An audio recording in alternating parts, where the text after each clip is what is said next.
Que pensez-vous des développeries? Bon, de toutes les façons, c'est un bon système d'un côté, de l'autre, il n'est pas bon.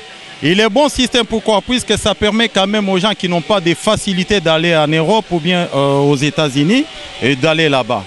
Et puis ils vont se perfectionner, apprendre beaucoup de métiers. Peut-être demain ça pourra rapporter à notre pays. Des loteries, na bref na koloba, ezali je, ya mwana za mayele, o soko yebe internet te, po yo senga fo yebe internet, po babeta on internet. So yebe internet te ko la na formation internet, o beti, o sana chance o gagner, o kompe na ba mboko monde ba baninga ba komi wana. Donc ça au hasard te. Bon, DV Loterie, ESA, comme on peut dire, c'est une agence qui aide de personnes à obtenir leur carte, dans leur visa à facilité, avec la facilité et d'aller étudier ou travailler à l'étranger. Donc, étudier ou travailler à l'Amérique, disons.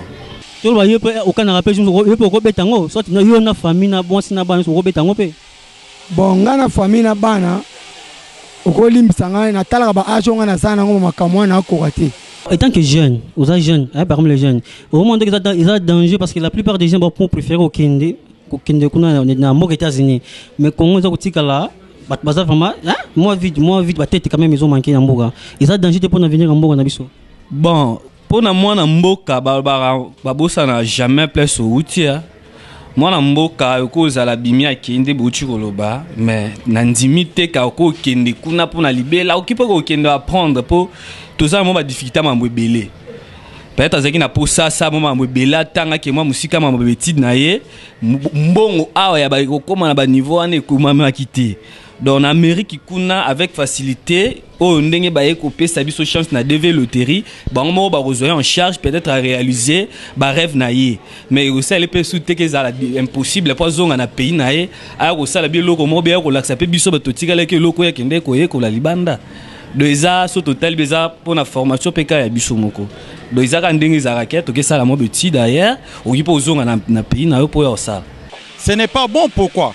Puisque ça nous ramène à une deuxième colonisation, ça nous échappe de bonnes têtes, de nouvelles intelligences qui peuvent demain servir à notre pays. Quand ces gens vont là-bas et ils vont s'adapter au mode de vie américain, au mode de vie occidental, ils n'auront pas encore le goût de rentrer servir la nation congolaise. C'est ce qui fait que ces gens avaient un système de planifier leur naissance. Et maintenant qu'ils ont vu, qu'ils sont à court de naissance, qu'ils ont besoin de têtes, qu'ils ont besoin de ressources naturelles, maintenant ils recourent en Afrique, puisque ce sont ces gens-là, les Américains, les Européens, les Asiatiques actuellement, qui mettent l'Afrique dans les déboires, qui mettent l'Afrique dans la pauvreté. Maintenant, ils veulent nous tirer des bonnes têtes pour les ramener là-bas. Et d'un côté, ce n'est pas bon pour moi. Ça, je mets mon point de vue. D'un côté, c'est bien, puisque ça permet aux gens qui n'ont pas de possibilité d'aller en Europe, d'aller se perfectionner dans certains domaines, c'est bien. Mais sur le plan manifeste intellectuel, en tout cas, ce n'est pas bon. Ça se retrouve quand même bien par rapport à Namboga. Bon, en fait, pour se retrouver, Zandenge Yemoko a okende ko se donner parce que ko se retrouver za ta na pays na yo soki oza komi pesa na loko yo sala kawana ou bien loko yo yebi wana o se retrouver kaka pese belé za ke akene pe kuna pe boye a ça ne pe loroté à se concentrer na pe teninte a se retrouver ndeni. Non, mais ce sont les États-Unis qui gagnent puisque vous savez quand ces gens vont aux États-Unis ils seront mis dans des États où les Américains eux-mêmes ne préfèrent pas habiter. Je vous donne un exemple. Vers l'Atlanta, vers le pôle Nord là-bas, il fait tellement froid. Et les gens qu'ils prennent ici en Afrique, ce sont eux qui iront rester là-bas. Vous voyez? Donc les États-Unis profitent des gens qui n'ont pas de moyens pour qu'ils aillent habiter dans des endroits que les Américains eux-mêmes ne préfèrent pas habiter. Et alors, ce sont les États-Unis qui gagnent. Ces gens-là, en quittant ici, ils ne sont pas ingénieurs, ils ne sont pas techniciens, ils ne sont pas des médecins, ainsi de suite. Lorsqu'ils seront là-bas, ils seront formés. Et devenir des médecins, des ingénieurs, ils vont servir l'État américain, pas l'État congolais. Dans ces cas-là, c'est l'Amérique qui gagne, ce n'est pas le Congo. Ça n'a pas preuve. Ce que Moutazo soit pénalisé au hasard, n'a pas regretté. N'a pas preuve, n'a pas rumbu, limité, bateau, ba beta ki yango internet ba gagner ba kei ba compagnie ba mboko wana ba téléphone leli na sana bana oyo fa na brancher na makambo po na posa bana ba kende kuna ba sala makambo ko oyo ko permettre selo mémoire na bango pour un jour pe ba ko benda ba para ba landi. Congo, si le Congo avait amélioré des conditions ici, tous ces gens ne pouvaient pas fuir le Congo et aller là-bas. C'est puisque les dirigeants congolais ne font rien pour la population, c'est ainsi que la population fuit et ils vont vers d'autres cieux. Dans chez Namboka Isate, Boko qui est dans la classe 1000 élèves. 1000 élèves, on a besoin de doctorat. Boko a docteur à RDCT. Musuba okene ba pays mususu po boye ko lika pona pays na bisote po sali doctorat pona bisote so to zana ndama ba tabazo kene États-Unis ça be pona découverte et ça be pona connaissance générale ko yeba peut-être ko apprendre et loko muka nouveau oyo oyekola awate o comprendre awate o sala ate ko sala ngokuna lobi ko songa pe awa o brandi suba jeune musu lokola yo ba sala mo loko asikango. Et ça, développement pays. C'est un manque à gagner pour le Congo. Et ça, nous-mêmes, Congolais, nous devons prendre conscience pour que ce Congo se développe demain. Au lieu de fuir et d'aller ailleurs, nous devons mourir ici. À vous attendre de dur, c'est comme si vous êtes contre cette pratique de développerie. Ok, bon, ils allaient au lobby. Bon, qu'est-ce que par rapport à la condition ils allaient pour participer à la développerie? Bon, la condition na bango est simple. Il y a les bossons basengara photo. Basengara 4 photos. Mais ba photo na yo wana oyo ko pesa fo ezala clair. Pour ça ba photo no eza vraiment pas bien prise, ato beta ki bien au mikomisa qui no peut bien, mais ba juyoté. Donc tali bojo ba réponse est bien, ba réponse est été. Donc les bossons faut remplir ba photo no ezala clair, basengara 4 photos passeport. Après ensuite on remplir information na yo complet et enfin au koloba et loko yoza na posa ou qui kusala na Amérique. Donc c'est un peu ça. Dans la commission wana.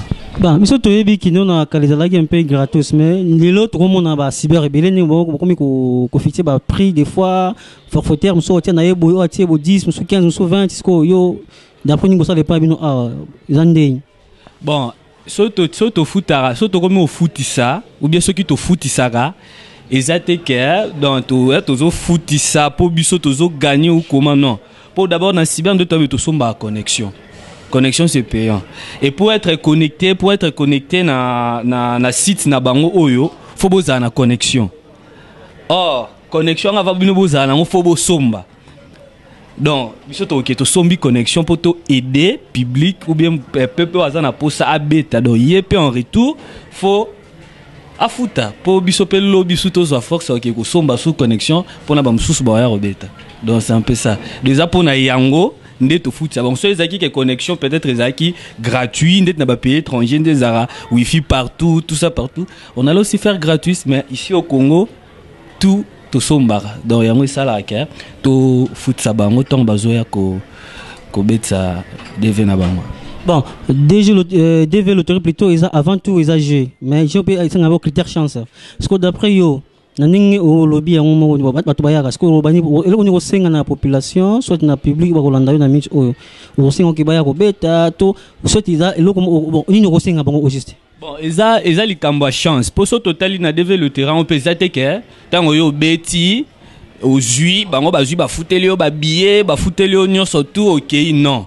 Et ils vont juste t'aider à prendre quoi le visa. Donc ba aider au pose visa na ba mususu ba faciliter yo. Mais billet na yo morondo osomba. Donc ceux za batu bazo raisonner ko ya beta biso to za a porte za ouvert et ya tenter chance na yo pour to biso tout comment viser ça un peu difficile peu bima. Mais avec le développerie bazo aider yo na makambo wana tu peux ba ko zo yo en charge tant ko koma kuna ba allonger yo quelque part Peso ko kende pour otanga bango ba olandelo soin na yo ti na suka ke oki ozaki na poso ki en Amérique on a peso komela te ozaki na poso ki kuna mais bango ba joyeux ba fandisi yo pe obandi ko sa loko yo komela ki bango na formulaire o remplissa ki jour ki ko beta ti o réaliser yango. Donc eza bongo donc biso to bengi muto aza chansa waza pour ça tenter chance na ye aya ko beta pe azila ba résultat na ye mais abongi sapé l'arna ya billet pour devez pour na visa pour na ba facilitation blom sous mais billet yo moronde faut bimisa donc faut financer donc pour na yo eza eloko mo eza réel eza lokutate on senga public population quinoise congolaise ba ko beta parce que eza réel eza donc eza solo eza lo mora solo pour ba famille na ba famille pe ba kenda donc ba père ba ya na cyber abeti vraiment palais mobimba résultat pe bimi pe parler bazui pour respecter qui ba critères surtout né le réseau kata bateza ba critères donc ceux qui vont responsable vont respecter ba norme pe ba loi na bango au monde vraiment donc résultat bien pena na facilité boyko visa pena yango ko pe au sali oyo bango ba ko senga yo après avoir ko bimisa visa na yo ti makamyo donc et ça donc ça réel pour ba famille vraiment ba kenda. D'après vous avez un témoignage pour avancer? Oui, tout ça un témoignage, nous avons vu un mot que tu veux te dire, il pas joie, donc nous avons vu belé, nous avons serre, banani, bazoa, pe ba client na biso kako ba ya ba beta pe bazoa, pe ba kenda pe. Deux élo moté que oh ya le kuta toni donc au respecter car ba loi tout yo moko au monde pour tenter chance pe bimi pe, OK now. Nana que conseillez-vous Congolais? Non, et aux Congolais, je leur conseille de prendre d'abord le patriotisme, d'aimer d'abord ces pays, d'aimer d'abord les conditions dans lesquelles nous vivons. Peut-être d'aimer avec l'aide de Dieu et avec l'aide de nous-mêmes Congolais, nous devons prendre conscience pour que ce Congo se développe demain. Au lieu de fuir et d'aller ailleurs, nous devons mourir ici. À vous attendre de dur, c'est comme si vous êtes contre cette pratique de développerie. Non, je ne suis pas contre, je ne suis pas pour, mais je suis en train de dire ce qu'il faut faire dans ces cas-là. S'il y avait de bonnes conditions, toutes ces têtes ne pouvaient pas fuir et aller aux États-Unis, là où il fait trop froid. Là où ils travaillent du matin au soir, même s'ils sont bien payés, mais l'État récupère cet argent sous autres moyens. On vous paye 2, 3, 4 000 euros. Et vous dépensez 3-4 000 euros pour les loyers, pour les gaz, ainsi de suite. Qu'est-ce que vous gagnez? Vous gagnez seulement les habits, vous gagnez seulement à manger, et puis vous gagnez seulement la bonne santé. Non, au contraire, pour moi, il faut qu'on reste ici, qu'on lutte à ce que les Congos se développent, afin que nous tous, nous puissions travailler pour que ces Congos puissent aller de l'avant, au lieu d'aller faire profiter nos capacités aux Américains pour payer aux étrangers. Merci, papa. C'est moi qui vous remercie.